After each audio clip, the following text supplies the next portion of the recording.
ایک عورت بیمار تھی، ایک دن طواف کیا، دوسرے دن صفا دوڑی، کوئی حرج نہیں، عمرے کا طواف ادا کر لیا، عصر کے بعد نماز نہ پڑھیں تو بہتر ہے، مغرب کے بعد پڑھیں۔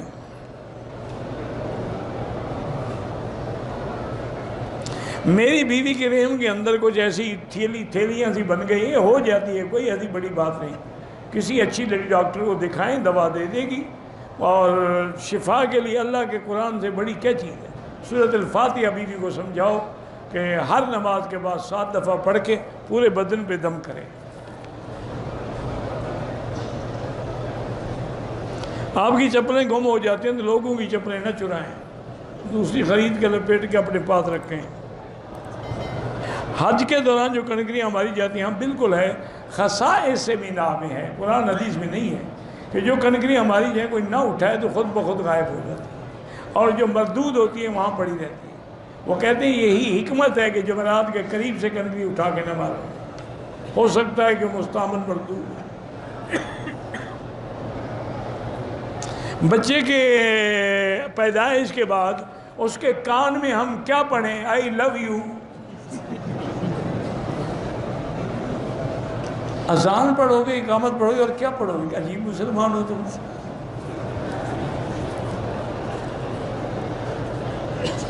اگر رمضان میں ساری کھانے کے بعد بالکل آخر اذان شروع ہو، پانی پی رہا تھا، ایک بھونک پی لیا، اللہ اکبر ہو گیا، کوئی بات نہیں، روزہ ہو جائے گا۔ تیسری رکعت میں سورۃ فاتحہ کے بعد ایک سورت سے ایک آیت پڑھ لی، پھر سجدہ صاف کر لیا، ٹھیک ہو گیا۔ جو لوگ یہاں کام کرتے ہیں وہ پاکستان سے کوئی سگریٹیں منگوا کے بیچتے ہیں، سگریٹ بیچنا ویسے ہی حرام ہے۔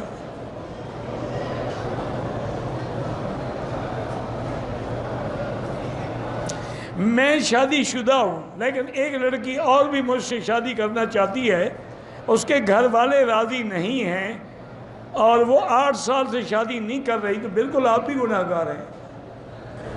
بھی یا تو شادی کر لو نا اس سے، کیوں انتظار کروا رہے ہو؟ اور نہیں کرنی تو اس کو واضح کر دو۔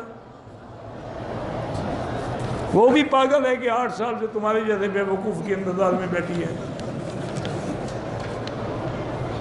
عقل ہوتا تو اور جگہ شادی نہ کر، 8 سال زندگی تباہ ہو گئی، 8 سال تو ایک جوانی ہے، انشاءاللہ 2 سال کے بعد پھر اور بوڑھی ہو جائے گی، پھر کوئی بھی شادی نہیں کرے گا۔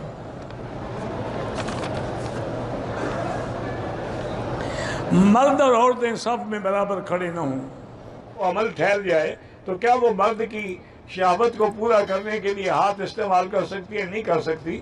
مرد کو 2-3 دن ٹھنڈی شربت پلا دیں، انشاءاللہ ویسے ہی ٹھنڈا ہو جائے گا، ضروری ہے کہ ہاتھ